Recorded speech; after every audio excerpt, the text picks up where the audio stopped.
सभी बच्चों का खुश आमदीद। सबसे पहले मैं पत्थर का सूप 11वां सबक पढ़कर देखते हैं। ध्यान से सुनो, उंगली रखकर पढ़ना। कहते हैं कि आयरलैंड में किसी ज़माने में एक बूढ़ा रहता था। वह था बड़ा अक्लमंद। वह एक बार दूर दराज के सफ़र पर रवाना हुआ। इसके पास जो कुछ था ख़त्म हो गया। अब तो वह भूखा रहने पर मजबूर था। इसकी समझ में कुछ नहीं आता था कि क्या करें, और भूख थी के बराबर बढ़ती जा रही थी।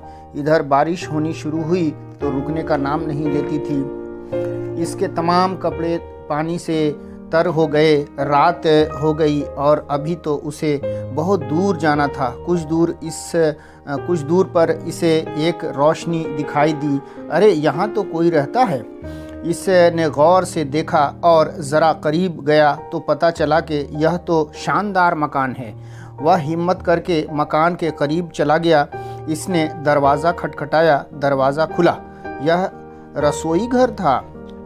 बावर्ची ने कहा, तुमको मुझसे क्या काम है? बूढ़े ने कहा, मैं बहुत भूखा हूँ, मुझे कुछ खिलाओ।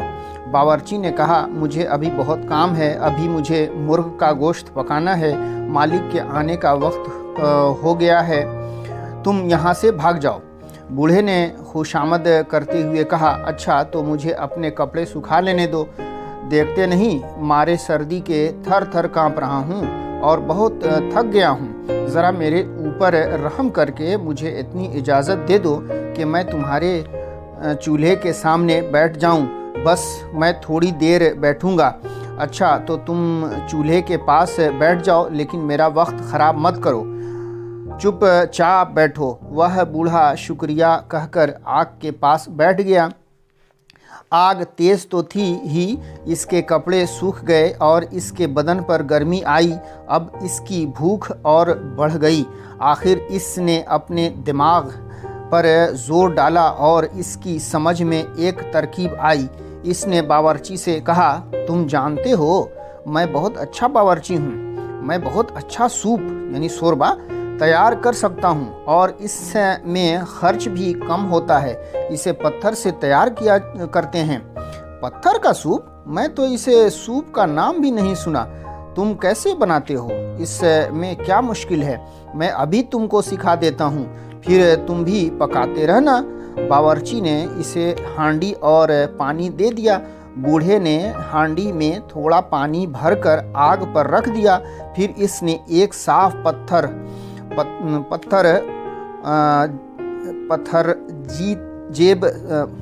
जेब से निकाला और अच्छी तरह धोकर हांडी में डाल दिया। जब पानी कुछ गर्म हो गया तो इसने ज़रा पानी लेकर चखा और बोला, बड़ा मज़ेदार सूप है। बस ज़रा नमक पड़ेगा। तुम जानते हो कि नमक तो हर खाने में होना ज़रूरी है। बावर्ची नमक लेने चला गया। सामने मेज़ पर कुछ सब्ज़ तरकारी रखी थी। बूढ़े ने बढ़कर कुछ तरकारी भी डाल दी। इतने में बावर्ची ने नमक लाकर दिया। बूढ़े ने हांडी को देखा।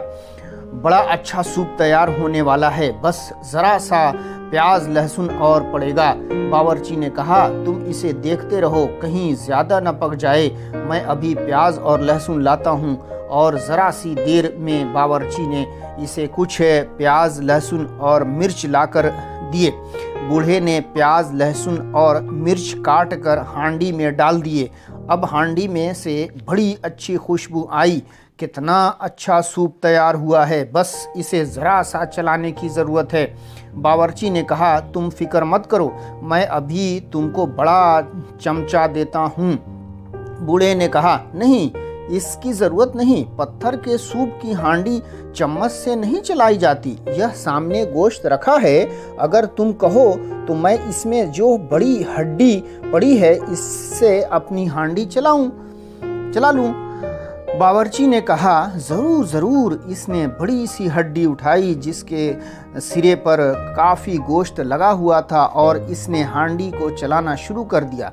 वह हांडी चलाता जाता था और बावर्ची से बातें करता जाता था। बावर्ची भी बड़े गौर से हांडी को देख रहा था और इसकी बातें सुन रहा था। वह सोच रहा था कि अगर यह सूप अच्छा हुआ तो मैं इस तरकीब से पत्थर का सूप पकाकर लोगों को दिखाऊंगा और हैरत में डाल दूंगा और लोग मेरा सूप पीने के लिए दूर दूर से मुल्कों से आया करेंगे। बूढ़े ने कहा, सूप तो अच्छा है, अलबत्ता ज़रा पतला है, इसलिए अगर तुम्हारे पास कुछ आटा हो तो मुझे दे दो, इसको डालकर सूप को गाढ़ा कर दूं। बावर्ची ने इसे थोड़ा सा आटा दे दिया। इसने यह आटा भी हांडी में डाल दिया और हड्डी से चलाता रहा और थोड़ी देर के बाद चख कर बोला, भाई ज़रा सी कसर है, वरना मुझे यकीन है कि तुमने ऐसा सूप कभी चखा भी न होगा। बावर्ची ने कहा, नहीं भाई, मैं कहाँ चखता और मुझे तो हैरत है कि पत्थर का सूप भी तैयार हो सकता है, मगर अब क्या कसर रह गई है। बूढ़े ने कहा, अगर इस वक्त कहीं ज़रा सा मक्खन और दो बूंद भर दूध होता तो हम यह पत्थर का सूप बादशाह को भी पेश कर सकते थे। बावर्ची ने कहा, ज़रा ठहरो, मेरे पास मक्खन और दूध है, दोनों है। ज़रा सी देर में इसने मक्खन और दूध लाकर दिया। बूढ़े ने इसे भी हांडी में डाल दिया और खूब अच्छी तरह फेंटने लगा। हांडी में से अब और अच्छी खुशबू उठने लगी। बूढ़े ने कहा, इतना शानदार सूप तैयार हो रहा है, तुम कहो तो यह मुर्गी का गोश्त भी इसमें डाल दूं ताकि कोई कमी न रह जाए इस पत्थर के सूप में। बावर्ची तो गौर से टकटकी बांधे हुए देख रहा था। इसे तो दुनिया की और किसी चीज़ का ख्याल न था। बूढ़े ने उसे अपनी बातों में ऐसा लगाया कि इसने कहा, ज़रूर ज़रूर। अब बूढ़े ने मुर्गी का सारा गोश्त हांडी में डाल दिया और बावर्ची से बोला, अब ज़रा से सब्र की ज़रूरत है, तुम देखना कितने मज़े की हांडी तैयार होती है। अब तो तमाम रसोई घर में हांडी की खुशबू फैल रही है। बावर्ची ने कहा, और वह भी पत्थर का। बूढ़े ने कहा, यह कोई हैरत की बात नहीं है, मैं तो कमाल तो अब दिखाता हूँ। यह कहकर इसने हांडी में से पत्थर निकाल लिया और धोकर कहा, देखो यह पत्थर अभी ज्यों का त्यों मौजूद है। बावर्ची ने यह देखकर हैरत में पड़ गया। इसके बाद दोनों ने आधा आधा सूप पिया। बावर्ची को खूब मज़ा आया। इसने कहा, मैंने ऐसा सूप जिंदगी में कभी नहीं पिया था। बूढ़े ने भी खूब डट के सूप पिया। अब बारिश रुक गई। बूढ़े ने बावर्ची से जाने की इजाज़त मांगी। बावर्ची ने कहा, मेरे पास 1 पाउंड है, तुम मुझे यह पत्थर दे दो, मैं उम्र भर तुम्हारा एहसान मानूंगा। बूढ़े ने वह पत्थर बावर्ची को दे दिया और पाउंड जेब में डालकर चलता बना और सोचने लगा कि यह लोग ठीक ही कहते हैं कि अक्ल बड़ी होती है न कि भैंस। जब ज़रा बाहर निकल गया तो बावर्ची को आवाज़ देकर बोला, क्यों भाई, हांडी पकाने की तरकीब तो आ गई? हाँ, और क्या, अब तो मैं खुद पका सकता हूँ, तुम फिक्र मत करो। तुम्हारा बहुत बहुत शुक्रिया। कितना मज़े का होता है पत्थर का सूप। इसके लिखने वाले हैं अतहर परवेज़।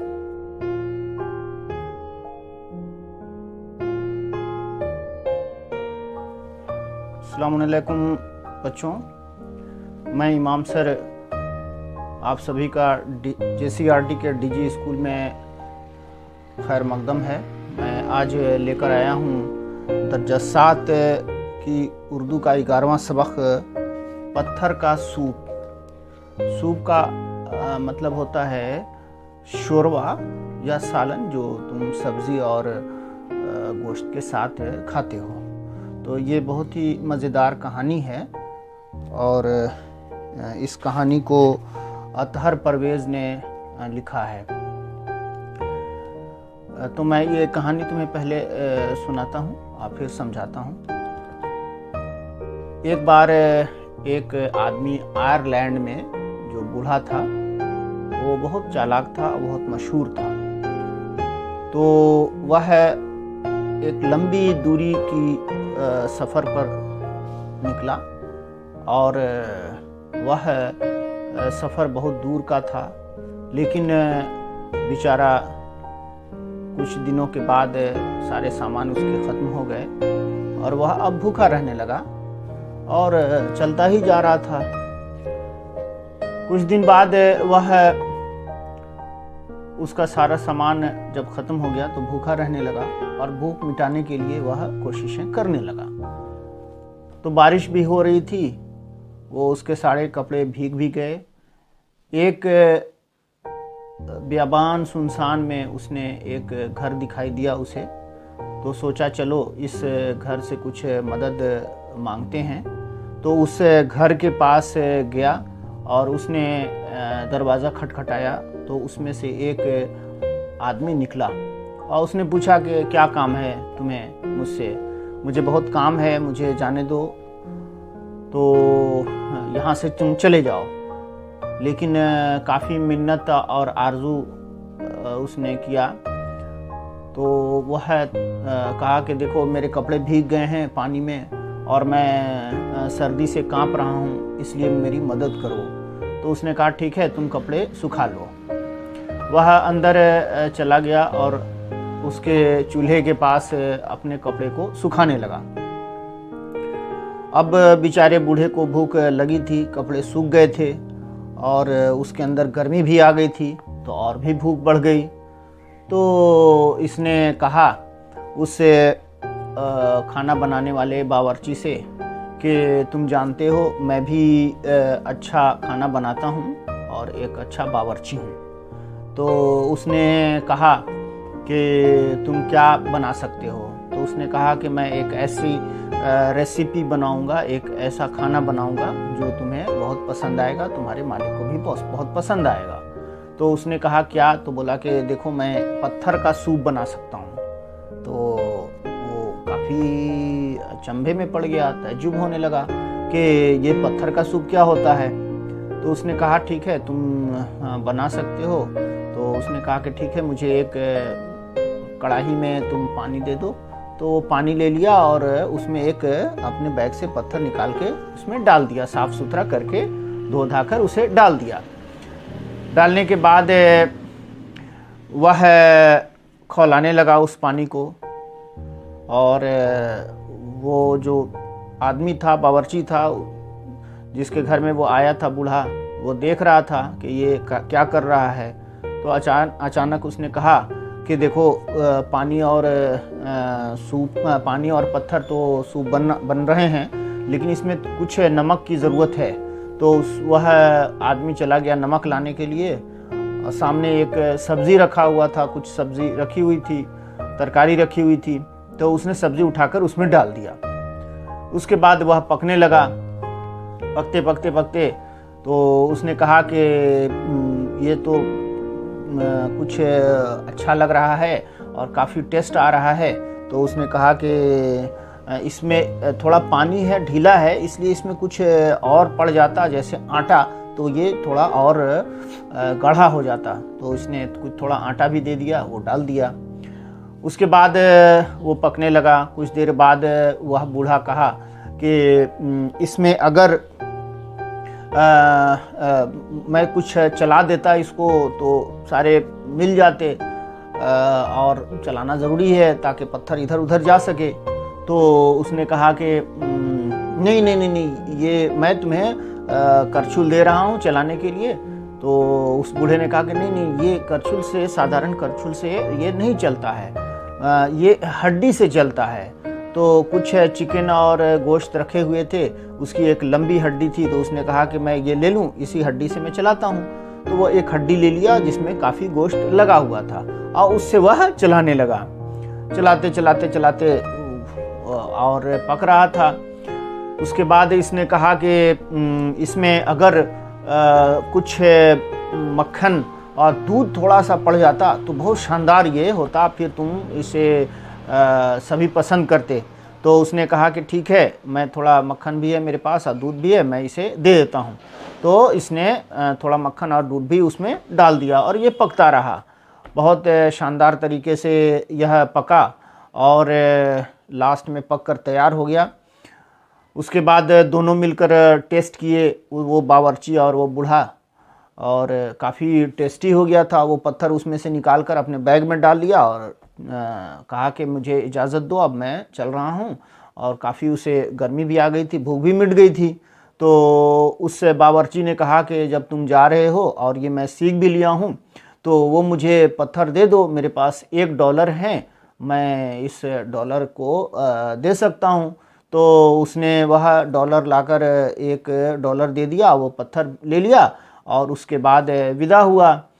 वो बूढ़ा चला गया और जाते जाते वह सोचता भी रहा कि देखो, अगर इंसान ने बहुत अच्छी बात कही है कि अकल बड़ी है भैंस नहीं, इसका मतलब हुआ कि अकल हमेशा चलानी चाहिए, तो कभी आदमी भूखा नहीं रहेगा। तो ये कहानी हमारे अतहर परवेज़ ने लिखी है और उम्मीद है कि तुम्हें पसंद ही आई होगी। तो ये कहानी के बाद मैं तुम्हें इसका सवाल जवाब और कुछ वर्ड मीनिंग भी बता दे रहा हूँ जो तुम समझ सकते हो। पहला वर्ड है सूप, यानी शोरबा या सालन। अभी मैंने बताया भी। खुशामद का मतलब होता है चुटकी चिकनी चिपड़ी बातें करना, यानी किसी की खुशामद करना और उसको मनाना। कसर है यानी कमी है। कसर है का मतलब होता है कमी है, माने कुछ कमी रह गई है। टकटकी बांधना का एक मुहावरा है जिसका मतलब होता है पलक झपकाए बगैर ही देखना, यानी टकटकी लगाकर सीधा एकदम देखना। ज्यों का त्यों माने जैसा का तैसा। ज्यों का त्यों का मतलब होता है जैसा का तैसा। पाउंड का एक इंग्लैंड आयरलैंड का एक रुपया है जिसको हम डॉलर पाउंड कहते हैं। एहसान मानना, जिस तरह से इंडिया का रुपया है, नेपाल का रुपया है, तो उसी तरह से अमेरिका का डॉलर है, इसी तरह से इंग्लैंड का और आयरलैंड का पाउंड है। एहसान मानना का मतलब होता है किसी का शुक्रगुजार होना। तो ये बच्चों कुछ लफ्ज़ और मीनिंग थे और हम इसके बाद तुम्हें इस सबक का सवाल जवाब भी बना दूंगा और देखता हूँ। सवाल नंबर 1, बूढ़ा कहाँ रहता था? तो इसका जवाब है स्टूडेंट, बूढ़ा आयरलैंड में रहता था। दूसरा सवाल है, बूढ़े को सफ़र के दौरान क्या मुसीबत पेश आई? तो इसका जवाब है, बूढ़े को सफ़र में बहुत ज़ोर से भूख लगी और सर्दी से कांप रहा था। तीसरा सवाल है, बूढ़े ने बावर्ची से क्या दरख्वास्त की? तो इसका जवाब है, यूं तो बूढ़े ने बावर्ची से बहुत से चीज़ों का सवाल किया था, लेकिन इसने सबसे पहले बावर्ची से सवाल किया था कि मैं बहुत भूखा हूँ और मेरे कपड़े गीले हो गए हैं, मुझे खाना खिलाओ और कपड़े सुखाने दो। चौथा सवाल है, बूढ़े को अपनी भूख मिटाने के लिए क्या तरकीब सूझी? तो उसका जवाब है बच्चों कि बूढ़े को अपनी भूख मिटाने के लिए एक तरकीब सूझी कि इसने बावर्ची से कहा, तुम जानते हो मैं बहुत अच्छा बावर्ची हूँ, मैं बहुत अच्छा सूप तैयार कर सकता हूँ और इसमें खर्च भी बहुत कम आता है, इसे पत्थर से तैयार करते हैं। बच्चों, दिए गए लफ्ज़ों को अपने जुमले में इस्तेमाल करो। एक एक बना दिया गया है, बाकी तुम दो दो और करो। इसके बाद कुछ लफ्ज़ हैं जिनके मतज़ाद मैं बता रहा हूँ। गर्मी, सर्दी, अक्लमंद, बेवकूफ़, खुशबू, बदबू, आधा, एक, सब्र, लालच। शुक्रिया बच्चों, अगले क्लास में फिर मिलेंगे। खुदा हाफिज़।